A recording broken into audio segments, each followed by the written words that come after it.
Friends, demon Pawan వాళ్ళ నాన్నగారు దుర్గాప్రసాద్ గారు చనిపోయారు. అయితే క్యాన్సర్ నుంచి ఇప్పుడిప్పుడే రికవర్ అవుతున్న ఆయన ఇక సరే ఆయన కోలుకుంటారు, మళ్ళీ తిరిగి నార్మల్సీకొస్తారు అనుకున్న ఆయన పూర్తిగా ఆయన కోలుకోలేక చనిపోవడం అయితే జరిగింది. అది కూడా ఆయన మార్చి 10వ తారీఖున చనిపోవడం జరిగిందనమాట. అయితే మొత్తం డెమాన్ పవన్ కుటుంబం అంతా కూడా శోకసంద్రంలో ఉంది.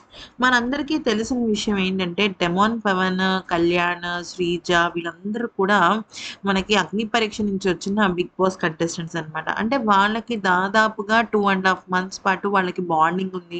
అలాగే బిగ్ బాస్‌కి వెళ్ళే వరకు వాళ్ళలో వాళ్ళకి మంచి ఒక అండర్‌స్టాండింగ్ ఉంది. బిగ్ బాస్‌కి వెళ్ళిన తర్వాత కూడా ఆఫ్‌కోర్స్ వాళ్ళు గేమ్స్ పరంగా, అక్కడ ఫ్రెండ్స్ వాళ్ళైన కొత్త వాళ్ళ పరంగా వాళ్ళు ఇదిగా ఉన్నారు కానీ బిగ్ బాస్‌లోకొచ్చిన తర్వాత మాత్రం వీళ్ళిద్దరి జర్నీ అనేది చాలా అంటే చాలా స్పెషల్‌గా జరిగింది.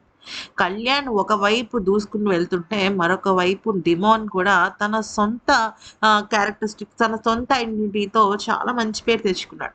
అయితే బయటకొచ్చిన తర్వాత ఇప్పుడు వాళ్ళ నాన్నగారు చనిపోయారన్న తెలిసిన విషయం తెలిసిన వెంటనే కళ్యాణ్ వాళ్ళకి ఆర్థిక సహాయం ఏదన్నా కావాలా అని చెప్పి ఇమ్మీడియేట్‌గా డెమాన్ పవన్ దగ్గరికైతే వెళ్ళడం జరిగింది.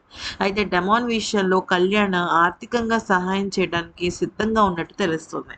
ఎందుకనంటే ఇప్పుడు ఒక మనిషికి ఒక మనిషి పోయిన తర్వాత వాళ్ళ జీవితంలో వాళ్ళకి అత్యంత అవసరమైన విషయం ఏమైనా ఉందంటే అది డబ్బు. అది ఎవ అది ముఖ్యంగా మిడిల్ క్లాస్ వాళ్ళకి అది తొందరగా అందుబాటులోకి రాదు. అందుకని ఏమన్నా అవసరం ఉన్నా, ఏం అవసరం ఉన్నా కూడా నేను నీ బ్రదర్‌ని అనుకుని నువ్వు నన్ను అడుగు అని చెప్పి వాళ్ళ ఫ్యామిలీ మెంబర్స్ మొత్తంతో కూడా కళ్యాణ్ మాట్లాడడం అయితే జరిగిందట. అయితే అక్కడ వాళ్ళ నాన్నగారి కోసం అని వాళ్ళ అంటే వాళ్ళ కుటుంబ సభ్యులకి ఏమైనా అవసరాలున్నాయా? డెమాన్‌కి ఏమన్నా కావాలా? అన్ని విషయాలు దగ్గరుండి కళ్యాణే చూసుకుంటాడట.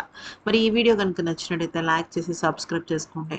ఇక డెమాన్ పవన్ కుటుంబానికి, వాళ్ళ నాన్నగారికి ఈ రకంగా జరిగినందుకు ఈ బాధ నుంచి బయటపడే శక్తిని ఆ దేవుడివ్వాలని మనస్ఫూర్తిగా కోరుకుంటున్నాను.